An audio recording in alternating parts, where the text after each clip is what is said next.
What's up, guys? It's the NetPlay Falco that's been laser camping you for the last 5 minutes here. And today, we are going to be talking about Falco's most powerful throw. So, let's get right into it. I just want to say, first up, this is my personal opinion about which Falco throw is the most powerful, but I think that it has some merit. So, to get into it, we have both of these characters sitting at 37%. Now, this is very important because every character in the game, it's not some Fox exclusive thing, every character in the game gets put into tumble or gets knocked down starting at 37%. I will say, however, that throws, just like everything else in the game, stale. So as we see here, I just forward through the Marth. If I try to forward throw the Fox, he's not going to get knocked down, but watch this. I'll just restart it. Okay, I'm going to reset the staling queue. Bam, and they both get knocked down starting at 37. So this could be really powerful against a bunch of different characters. But let's start with Fox here. The reason why I think that this is so powerful over, say, like up throw or back throw, which you see a lot of Falcos do against Foxes in particular, is that there are no lasers to SDI. There's no like weird SDI that you kind of have to worry about or read. A lot of times if you up throw and the Fox like DI's right, but then SDI's the laser's left, it can be very confusing which direction you have to go or which move you're trying to hit him with. But with forward throw, there's no sort of like ambiguity in that sense. So it's also a very fast throw, which is really useful. But let's just talk about some of the things that you can do off of forward throw.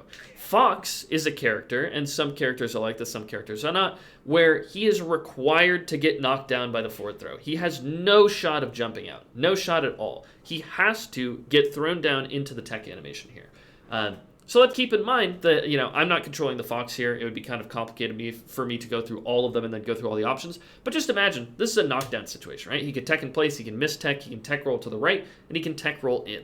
So we can think of some interesting ways to cover that. And keep in mind, this is not a reaction tech chase. This is a read. I'm going for a read, but I'm hoping to get big damage off of it. So let's just say that he does either miss tech or tech in place. We can cover this with the same timing, but there are some really cool, really powerful options that we can do. Just to name a few, I mean, obviously you can mess around with it yourself, but we have like forward throw, you can nair down smash is something that's really, really solid. Let's see if I can just get one here. Boom, boom.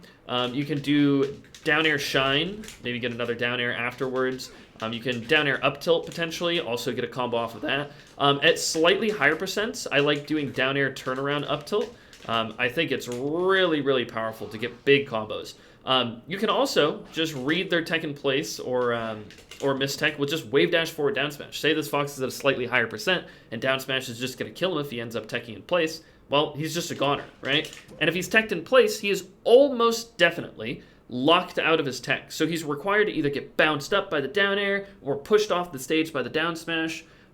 So this means big damage for you. Keep in mind, again, like I said, let's say that he tech rolls forward. Maybe we can run up forward smash. Maybe we can overshoot our aerial. If he tech rolls in, maybe we can wave dash back shine or like just wave dash back forward smash his tech roll in. There's a bunch of different possibilities. I'm sure that you guys can mess around with that. But just keep in mind, at 37%, you have a free knockdown against Fox. He's always going to get knocked down. Now let's talk about Marth for a second, and this is where I'm using Marth as an example, but you can kind of use this for some other characters. Marth is a character where his DI really affects this heavily. So what I'm actually going to do here is I am going to no longer control the Falco. I'm going to turn on a playback that I already have preset, and then I'm going to be controlling the Marth. So if we look at this here, Falco's just going to be doing a forward throw dash attack as soon as possible. I just did no DI. Here is the Marth, okay? And if I just continue to fall, I avoid the dash tag.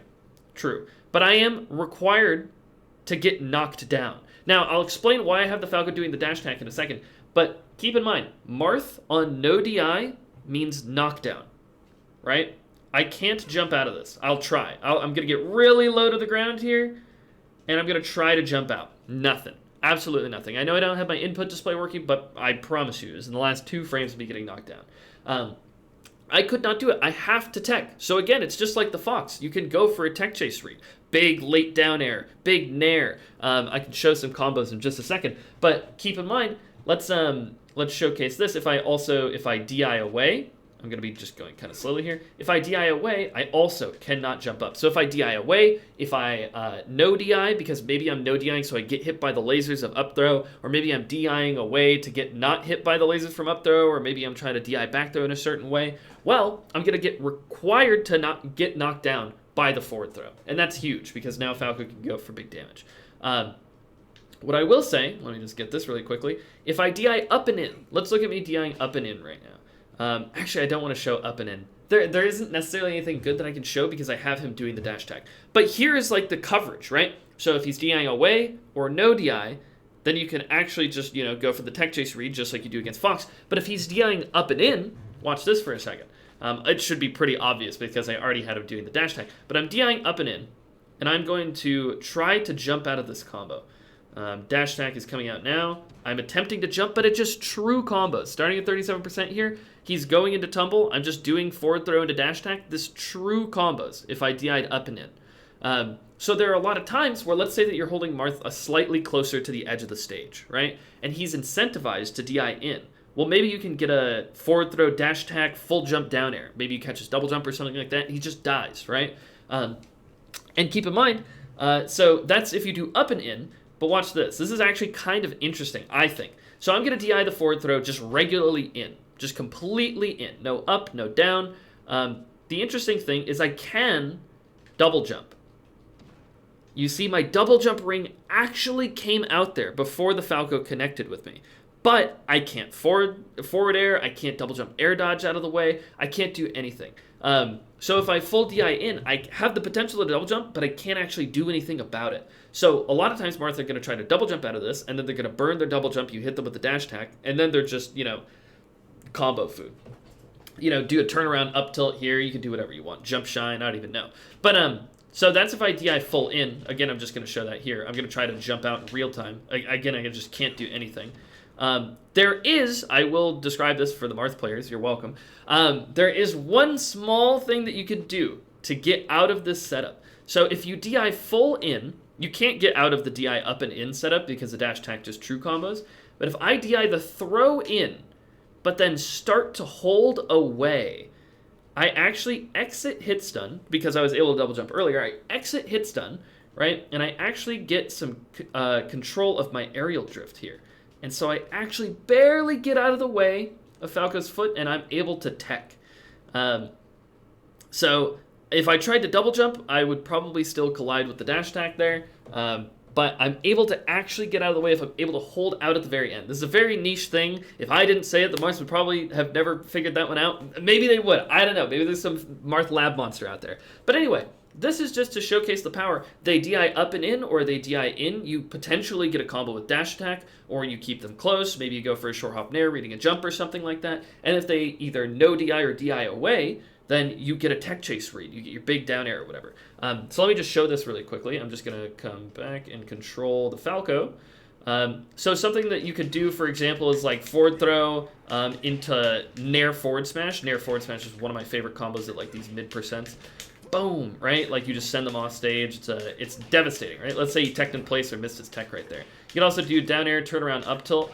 Let me just show this really quick. Down air, turn around, up tilt, shine back air. There's a million different combos you could do, and he just went from 37 to 86, and he's off stage. This is something that, like, okay, let's say that you up throw the Fox. Sometimes you get like up throw nair, I guess.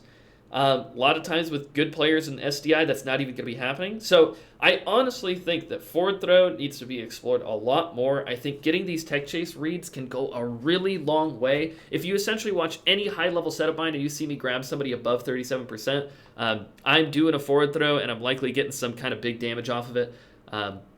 Make sure that you're paying attention to your opponent's DI. Make sure you're paying attention to their tech habits so that you're able to punish accordingly, because like I said, this is not a reaction tech chase. You have to read your opponent, but if you do, it pays off big time. And keep in mind, last thing I'm going to say is that even if you whiff your read, let's say that I think he's going to tech roll in. Okay, so I just wave dash back to cover his tech roll in, but he no techs. This is a great situation. I added damage to the Marth. I pushed him farther into the corner. I'm keeping center stage. I have frame advantage. He's still on wake up. This is great. So all of your options to cover people's techs are in general very low commitment and still leave you with some sort of frame advantage. So please mess around with forward throw. Stop doing throws that allow your opponent to SDI out of them. I'm not saying that up throw and back throw have no merit. And of course there's some down throw cheese stuff that I'm not particularly fond of. But up throw and back throw do have some merit, but please work around with forward throw. I honestly think that you guys are going to find a lot of success if you guys start doing it. Keep in mind that there are, like I said, there are characters like Marth where some of them, if they DI away, they have to tech. Some of them, if they DI in, they no longer have to tech. They have the option to double jump out or wiggle out potentially. Like Peach is another clear example of that being the case.